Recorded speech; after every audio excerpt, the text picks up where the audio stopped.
Assalamualaikum warahmatullahi wabarakatuh.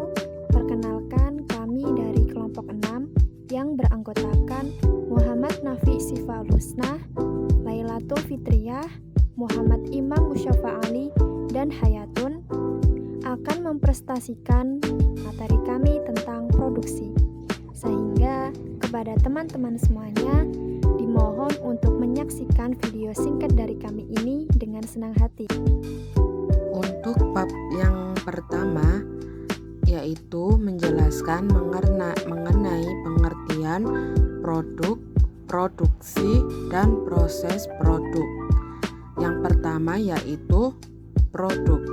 Produk ini merupakan titik pusat dari kegiatan sebuah pemasaran, di mana produk ini merupakan hasil dari suatu perusahaan yang dapat ditawarkan ke pasar atau yang bisa dikonsumsi. Atau pengertian lain dari produk yaitu merupakan alat dari suatu perusahaan untuk mencapai tujuan dari perusahaannya. Suatu produk ini harus memiliki keunggulan dari produk-produk yang lain, baik dari segi kualitas, desain, bentuk, ukuran, kemasan, pelayanan, garansi, dan rasanya, agar dapat menarik minat konsumen untuk mencoba dan membeli produk tersebut. Pengertian produksi yaitu segala kegiatan yang bertujuan untuk meningkatkan atau menambah guna atas suatu benda atau segala kegiatan yang mana untuk memuaskan orang lain melalui pertukaran dalam mencangkup setiap usaha manusia dan kemampuan. Dalam hal ini untuk memenuhi kebutuhan manusia.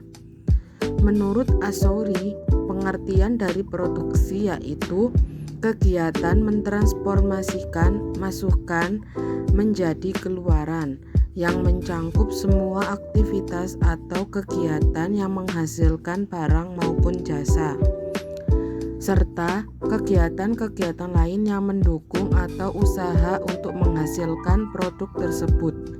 Sementara pengertian produksi menurut Makfuri adalah mengubah barang agar mempunyai kegunaan untuk memenuhi kebutuhan manusia. Sedangkan dari menurut A.C. Partadireja yaitu setiap proses produksi untuk menghasilkan barang dan jasa itu dinamai proses produksi karena proses produksi mempunyai landasan teknis yang dalam teori ekonomi itu disebut fungsi produksi. Pengertian dari proses produksi yaitu suatu kegiatan yang menciptakan atau menambah kegunaan suatu barang atau jasa dengan menggunakan faktor-faktor yang ada, seperti dari tenaga kerja, mesin, dari bahan baku itu sendiri, dan dana, agar lebih bermanfaat bagi kebutuhan manusia. Proses produksi menurut Ahyari yaitu sebuah proses produksi merupakan suatu cara, metode maupun teknik bagaimana kegiatan penciptaan faedah baru atau penambahan faedah tersebut dilaksanakan. Jenis proses produksi terdiri dari beberapa, antara lain yang pertama yaitu ada jenis proses produksi yang ditinjau dari segi wujud proses produksi yang meliputi proses produksi kimiawi, proses produksi perubahan bentuk, proses produksi assembling, proses produksi transportasi, proses produksi penciptaan jasa administrasi.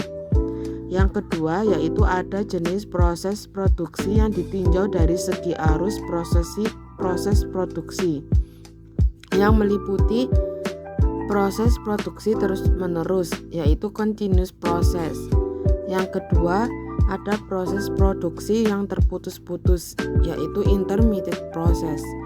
Yang ketiga, yang terakhir yaitu ada jenis proses produksi yang mana ditinjau dari segi keutamaan proses produksi yang meliputi proses produksi utama dan proses produksi bukan utama. Oke, yang selanjutnya yaitu produk yang diterima oleh konsumen. Produk dalam hubungannya dengan pemasaran adalah merupakan suatu kegiatan marketing. Semua kegiatan marketing lainnya digunakan untuk menunjang pemasaran produk. Strategi produk yang dilakukan oleh para pedagang dalam mengembangkan suatu produk yaitu sebagai berikut. Yang pertama yaitu menciptakan merek. Merek merupakan suatu hal yang penting bagi konsumen, yaitu untuk mengenal barang atau jasa yang ditawarkan. Agar merek mudah dikenal masyarakat, maka harus dipertimbangkan beberapa faktor, yaitu yang terkesan hebat, modern, dan memiliki arti yang positif. Yang kedua yaitu menciptakan kemasan. Menciptakan kemasan itu merupakan pembungkus suatu produk, yaitu wadahnya. Menciptakan kemasan pun harus memenuhi berbagai persyaratan seperti kualitas, bentuk, warna. Yang selanjutnya yaitu inovasi. Inovasi adalah suatu penemuan baru yang berbeda dari yang sudah ada atau yang sudah dikenal sebelumnya. Inovatif merupakan implementasi dari karakteristik wirausahawan yang mampu membawa perubahan pada lingkungan sekitarnya. Selanjutnya yaitu keputusan label. Label merupakan suatu yang diletakkan pada produk yang ditawarkan, yaitu seperti identitas. Di dalam label harus menjelaskan siapa yang membuat, di mana dibuat, atau cara penggunaan, komposisinya, terus kadaluarsa, atau informasi yang lainnya. Yang terakhir yaitu strategi harga. Harga adalah nilai yang tercantum dalam daftar harga atau dapat juga diartikan harga sebagai nilai akhir yang diterima oleh perusahaan sebagai pendapatannya. Harga juga ini merupakan salah satu aspek penting dalam kegiatan marketing. Kan persaingan harga kan banyak. Itu penentu harga menjadi sangat penting untuk diperhatikan. Karena mengingat harga merupakan salah satu penyebab laku tidaknya produk dan jasa yang ditawarkan. Penentu harga menjadi sangat penting untuk diperhatikan, mengingat harga merupakan salah satu penyebab laku tidaknya produk dan jasa yang ditawarkan. Ini suatu contoh, persaingan harga ini lebih murah atau ini lebih mahal, kan kebanyakan masyarakat mencari yang murah dan bagus gitu. Salah dalam menentukan harga juga akan berakibat total terhadap produk yang ditawarkan dan berakibat tidak lakunya produk tersebut di pasar. Baik, selanjutnya adalah penetapan harga jual produk. Harga adalah suatu uang yang harus dikeluarkan oleh konsumen untuk mendapatkan produk atau jasa yang dibelinya guna memenuhi kebutuhan maupun keinginannya. Pada umumnya, harga ini dinyatakan dalam satuan moneter rupiah, dolar, yen maupun lainnya. Sehingga penetapan harga adalah suatu proses di mana untuk menentukan seberapa besar pendapatan yang akan diperoleh atau diterima dari produk tersebut. Tujuan dari penetapan harga ini yaitu untuk kelangsungan hidup perusahaan, peningkatan arus keuntungan, kepemimpinan kualitas produk, peningkatan penjualan, mempertahankan dan peningkatan bagian pasar, dan untuk menstabilkan harga. Penetapan harga ini biasanya dilakukan untuk menambah nilai atau besarnya biaya produksi yang memperhitungkan terhadap biaya yang dikeluarkan dan pengorbanan tenaga, maupun waktu dalam memproses barang atau produksi tersebut. Dalam penetapan harga jual produk ada beberapa metode yang dapat digunakan. Metode ini merupakan cara perhitungan unsur-unsur biaya ke dalam harga pokok produksi. Metode tersebut antara lain yaitu yang pertama ada penetapan harga berdasarkan biaya. Penetapan harga berdasarkan biaya ini ada beberapa cara. Yang pertama dengan penetapan harga biaya plus, yang kedua ada penetapan harga markup, dan yang ketiga ada penetapan harga break-even point atau BEP. Metode selanjutnya yaitu adalah penetapan harga berdasarkan harga pesaing atau kompetitor.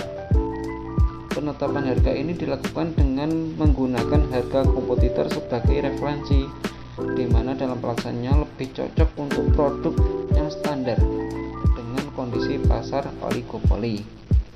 Penerapan metode ini biasanya digunakan untuk mensiasati para pesaingnya, misalkan dengan cara penetapan harga di bawah harga pasaran. Yang ketiga, metode penetapan harga berdasarkan permintaan. Metode ini lebih menekankan pada faktor-faktor yang mempengaruhi selera dan keputusan suka atau tidak suka dari konsumen. Metode ini mengabaikan faktor-faktor yang biasanya mempengaruhi permintaan seperti biaya, laba, dan pesaing. Ada beberapa cara dalam penetapan harga berdasarkan permintaan ini, yaitu yang pertama ada skimming pricing, penetration pricing, plastic pricing, price planning, orphan pricing, demand backward pricing, dan bundle pricing. Ini merupakan berbagai metode dalam penetapan harga jual produk sehingga produk memiliki suatu nilai atau nilai tetapnya. Baik, selanjutnya saya akan menjelaskan mengenai promosi produk. Promosi adalah suatu kegiatan yang dilakukan oleh perusahaan untuk mengomunikasikan manfaat dari produknya dan untuk meyakinkan konsumen agar membeli. Jadi, kegiatan promosi produk ini adalah alat komunikasi antara perusahaan dan konsumen, dan juga sebagai alat untuk mempengaruhi konsumen dalam kegiatan pembelian sesuai dengan keinginan dan kebutuhannya. Kemudian mengenai citra dan bagaimana cara untuk membangun citra yang positif. Citra adalah persepsi konsumen terhadap perusahaan dan produk-produknya yang dibentuk berdasarkan pengalaman seseorang terhadap sesuatu sebagai bahan pertimbangan untuk mengambil keputusan. Adapun 6 panduan dalam membangun citra yang positif. Yang pertama, memetakan persepsi. Artinya, bagaimana persepsi yang ada itu disinkronisasikan dengan visi dan misi manajemen suatu perusahaan. Yang kedua, menyesuaikan dengan visi manajemen, yakni kesesuaian dengan aktivitas manajemen. Yang ketiga, pahami audiens.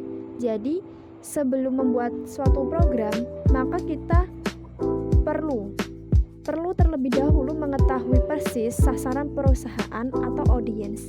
Karena program yang kita buat atau produk yang kita buat itu berdasarkan kebutuhan audiens. Yang keempat, yakni fokus.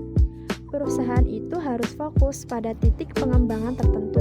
Artinya, aktivitas tersebut dapat menentukan bagaimana kita mengomunikasikan program yang dibuat oleh perusahaan sehingga memudahkan dalam menilai informasi sebuah program.